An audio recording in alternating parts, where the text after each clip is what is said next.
forms of cancer. Now, if you're in a positive ionization field and exposed to it 24/7, you can see where all of those three can come and hit you pretty hard. Okay? Now, there's still studies still going on.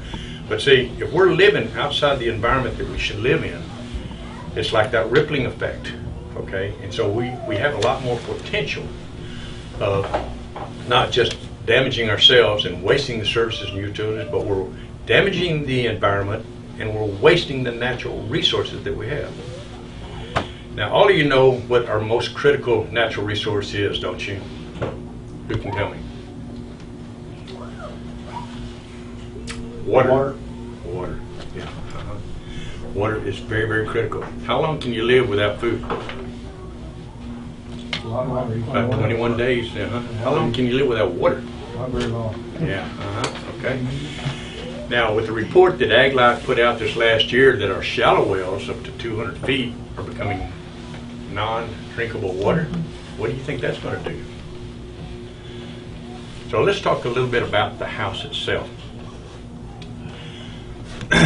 We have showers, we have commodes, we have tubs, we have lavatories, we have sinks, okay? The state of Texas now says it is legal for you to take your clothes washer water and put it out on the yard or wherever you want to put it, okay? Why? Because most all the soaps today are liquid. They're biodegradable in a few hours. They're not like the old Tide with the peanut hulls in them 25 to 30 years ago that are damaging to the environment, okay? However, you can separate your black and gray water, okay? Now, in the municipalities, you have a little bit more difficult, but it can be done, and it has been done, but you have to work with the people there, and you have to show them and convince them that this is to the health benefit of everyone, not just you, but everyone. So let me give you an example. Let's just say that you got 100 gallons of water coming into your house. You take one shower. How many gallons is that? 20 to 30 gallons of water. You flush a commode today, and you could have the new commodes or you could have the old ones. So you could have anywhere from a gallon to almost 2.5 or 3 gallons per flush. One shower can give you anywhere from 8 to 15 commode flushes. That equals to 40% of the water coming into your house. 40% of the water. So if you separate your black and gray water, you take some of that gray water back, run it through filters and through ultraviolet light to make sure all the germs just fed just your commode, you're going to save 40% of your water. Wow! If we started today on all the new houses requiring that, even on public sewer systems, look at there, we would almost eliminate this crucial water factor tomorrow. If we started building houses that needed only 1/5 of the energy, look what we would have for tomorrow. You see the small effect? These are small effects, people. These are small effects, okay? Let's just take a practical example right now, and I'm going to use 2,400 square feet is somewhere close to our average home, 2,400 to 3,000, okay? Because the economics says that you break even faster. Everybody knows what break even means. That means the cost equals your income, okay? So a 2,400 square foot house, wood, earth shelter. For you to live in it, family of 4, for you to live in it for 15 to 18 years, take a guess at what kind of savings you'd have for the earth shelter versus the wood. Today's standard, no inflation or anything else. Over $200,000 difference for you. On one hand, to stay in a wood house is going to cost you $200,000 more in the next 15 to 18 years versus over here. Over here, you got that extra $200,000 in your savings account, your kids' education, your traveling, retirement, you know, your false security for life, you know, without Christ, you know, all those kind of things. So, you know, these are things that we need to look at and consider very, very, very strongly about, okay? Now, with construction principles, earth shelters, homes are very heavy. Concrete is heavier than wood. 2,500 square foot home may weigh 70 tons, 70 tons. An earth shelter would come in between 700 and 800 tons. a little bit of difference. So now we have to look at our soil. Here again, if we're going to live in harmony, we have to know something about what we're standing on. I think it's Donnie, guy here, this area, he was telling us about a little area right over here. You walk out there, you can just sink right in it, you know, and they're having trouble getting bids on it. I said, yeah, no problem. Well, soil is a triangle. Sand, clay, rock. Everything is a composite of that triangle somewhere along the line. You add heat to it, it changes. Okay, you add pressure, it changes. When you do them both, you got a real big change. Okay, I mean the ground can move up to 8,500 pounds per square inch, and we're building house slabs of 25 to 3,000, and of course we're wetting them up with water so they end up a lot weaker than that. But how much resistance is that compared to that 8,500 pounds? It's not. See? So we need some, and I'm going to use the word stabilizing effect. Okay? And there's lots of ways to stabilize it. We need a surface that's going to hold up and be beneficial to us. Okay? So, and I'm not an engineer, even though I've had mechanical engineering, I'm not an engineer. The engineer tells us that we need, for our standard footings, 3,000 pounds per square foot. 3,000 pounds. That doesn't sound like very much, okay? But when you divide that by 144,000, you see how much it is per inch. It's not very much, but it's such a broad area. That's why they're called spread footings. Because, I mean, I can stand pretty easy on 2 feet. That's a little harder. I can do push-ups with my hand. Try to do push-ups with your fingertips. You know, it's a lot different. Okay? So, with the soil as it is, we call native soil. That means undisturbed soil. Okay. Technically, it used to have a undisturbed, meaning it hadn't been touched in 7 years. Okay. That's the reason why sometimes you scrape the top off, because the top 4, 5, 6 inches might have been dealt with. But if you get down below that, then it's native, it's undisturbed, and you can use that for a building site. So if that's 3,000 pounds per square foot, we can build on it. Clays have another property called plasticity index, swell, shrink. Not all clays vary tremendously. When you add some silts to clays, we get something very unique called thermal values. And we can actually get a reduction of energy flowing through the ground with silt and clay, because it kind of like can't move too easy. So you have more moderating effect of the temperature swings in your house. We did one house just south of Dallas back in '82, 2,400 square foot house, and we got up there and he literally dug a hole. I said, hey, you got to take the whole front of that house and take it out. He went right to a hill and dug it straight down like a swim. No, that doesn't work. You know, you got to bring it all the way out. Egress codes, all this kind of stuff too. So anyway, we didn't know anything about soils really at that time, 30 years ago. I didn't, you know, I mean, I'm still learning every day. Anyway, he backed to his house and he said, he called me up one day and says, Ralph, said, I got a problem with the house. And I said, oh, what's going on? He says, well, I got mold growing. Huh? And I said, well, you run your ceiling fan? He said, well, no, the temperature just stayed around 71, 72 degrees all year round. It never changed. So it was so nice, we just cut the ceiling fans off. Well, there's his mold. So he had to pull all his carpet out and everything, dry the house out and all that. But that's when we started looking at the soils that were backfilled his house, and they were clay silts. So the thermal values of clay silts increased the efficiency factor of his house, but about 30%. 30%. And that's permanent. It's not a one, it's not a multiple deal, you keep doing it. You know, like you grow in a garden and you keep putting mulch on it every year. No, this is a one-time deal. Forget it. It's done with. Okay? Wow. See? So soils can have a big effect.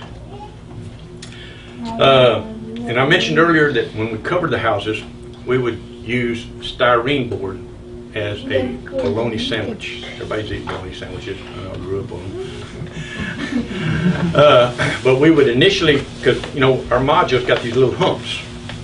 You know, humps. You got 4 modules, you got 4 humps, okay? So we backfill the house until we got about 8 to 10 inches of dirt on top of the dome, and it kind of contoured, smoothed it off. Then we put 1 sheet of styrene. Why we use styrene? Because it's the only true insulating material we have. No moisture will ever affect it. Okay, and it doesn't break down in the soil. You can dig it up 40 years later and it still looks like it was when you buried it. Wow. Okay, pretty neat stuff. We lay the styrene down, we cover it with a 6 mil poly just to kind of hold it in place, but it also acts like a little bit of an umbrella effect. So any moisture that comes down to that last top feet of dirt that we're going to put on it has a chance to kind of run off to the side, ensuring that the dirt on top of the house stays drier. Not for waterproofing, but for energy values. Now, a sheet of styrene is 10 bucks. On a 1,800 square foot house, you're going to spend about $300 or so. One-time deal, but you're going to pick up 3 degrees cooler summer, 3 degrees warmer wintertime, and do nothing to get it. All right.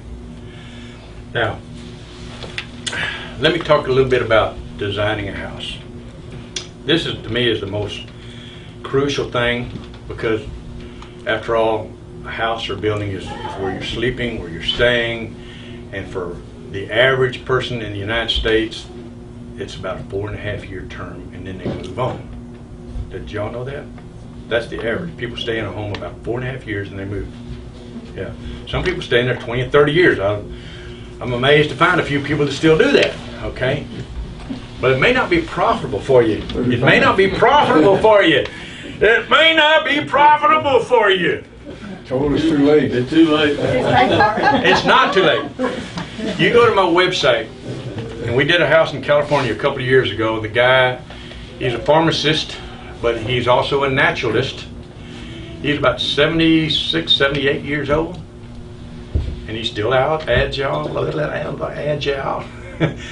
And he had a couple of his friends, and he started the waterproofing. We showed him how to do it, and he did it just like we said it.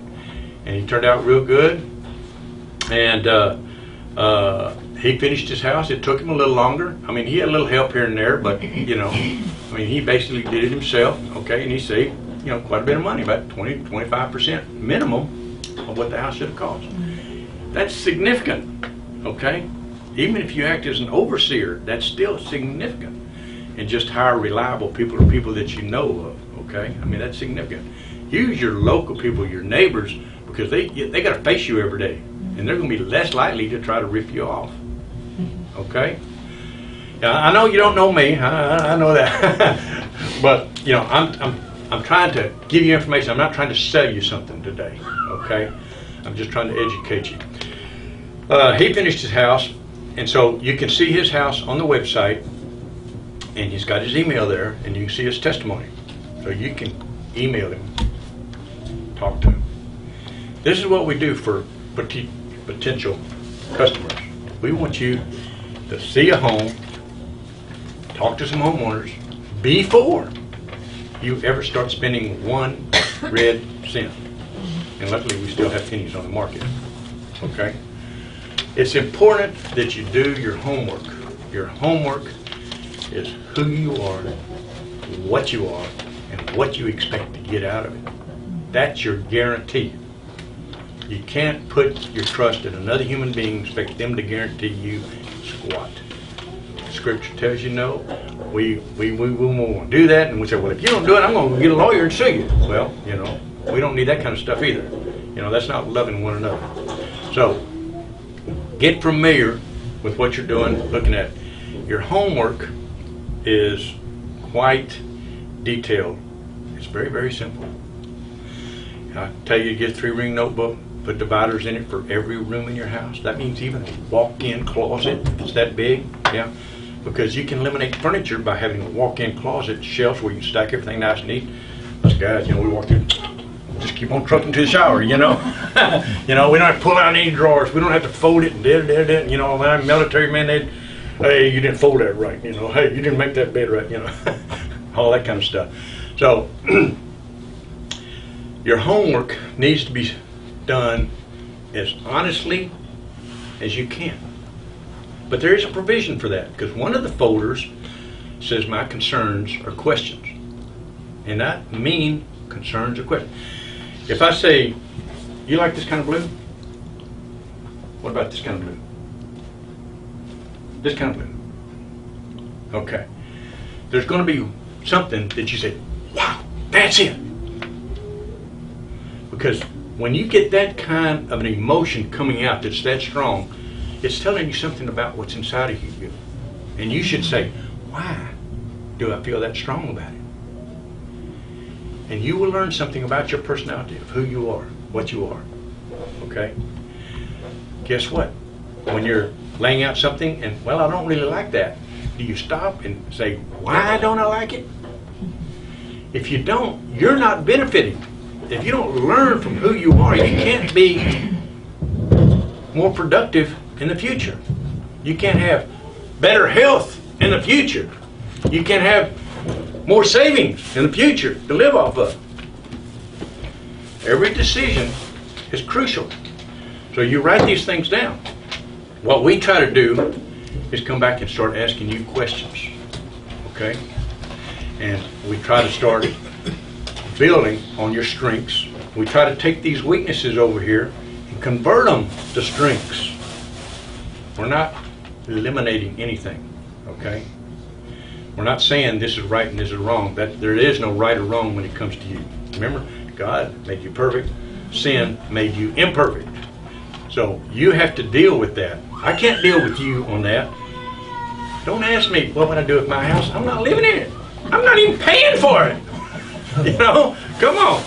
You know, if you want the benefits, you got to work for them in some form or fashion. And so you have to share what you like and why, what you don't like and why, in order to do it. So you do your homework like that. Then from there, we look at your land. Site analysis is very crucial. I am a working builder. Definition. Give me 2 people and I'll build a house from the ground up. Every facet of it. Now there's some areas in which I solicit help, like I'll wire a house, but I'll